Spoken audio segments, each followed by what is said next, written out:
আসসালামু আলাইকুম ওয়া রাহমাতুল্লাহি ওয়া বারাকাতুহু।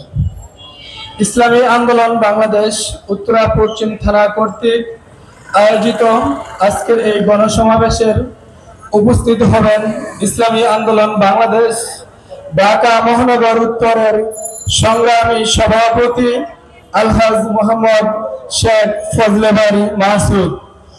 উপস্থিত হবেন ইসলামী আন্দোলন বাংলাদেশ কেন্দ্রীয় দাওয়া ও প্রচার সম্পাদক আহমদ আব্দুল কাইয়ুম।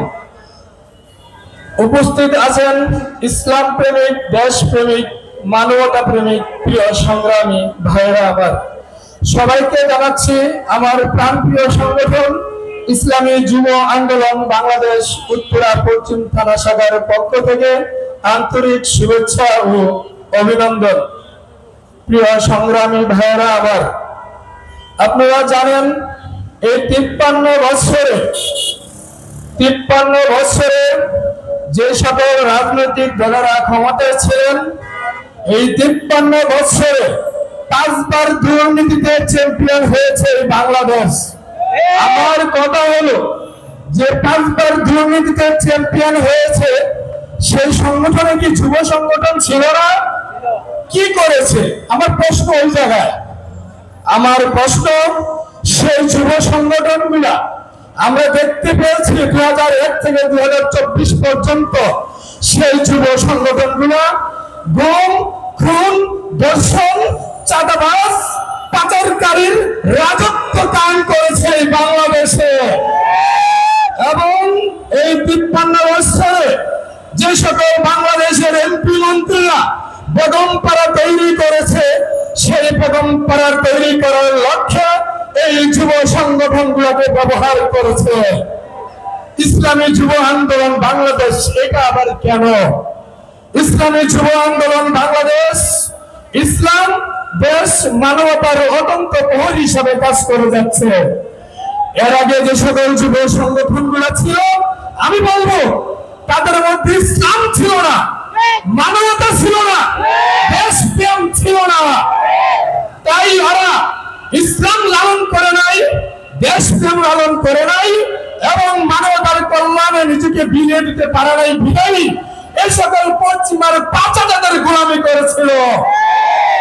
ইসলামী যুব আন্দোলন বাংলাদেশ কি করেছে? শুধু আপনাকে আমি 2023-এর একটি ঘটনা বলবো। আপনারা জানেন এই শিক্ষামন্ত্রীকে, সাবেক শিক্ষামন্ত্রী দীপুমণি বাংলাদেশে ট্রান্সজেন্ডার তৈরি করেছিল। আমরা সেই শিক্ষা সিলেবাসের বিরুদ্ধে আন্দোলন করেছিলাম। সেই ট্রান্সজেন্ডার বাতিল করে থার্ড জেন্ডার নাম দিয়েছে এখন বর্তমান। প্রিয় উপস্থিতি, 2023-এ আরেকটি আন্দোলন করেছি।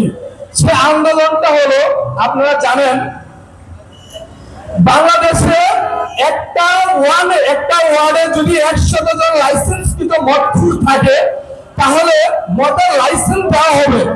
তাহলে সেই মদের লাইসেন্স যদি পেলে, আপনি যেরকম এখন মজুদ ঠান্ডা পেপসি কিনে খাই, তখন তারা ওপেনে মদ কিনে খেতে পারবে।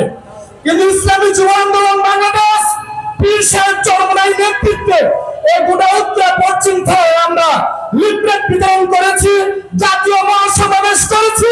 তারপরে এই মদের লাইসেন্স এগুলো স্থগিত করতে বাধ্য হয়েছে।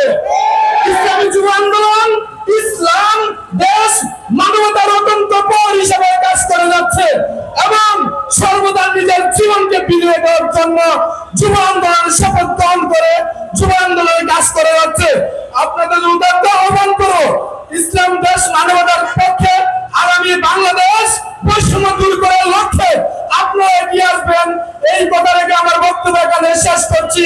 ইসলামী আন্দোলন বাংলাদেশ জিন্দাবাদ, ইসলামী আন্দোলন বাংলাদেশ জিন্দাবাদ, বৈষম্য নিপাত যাক।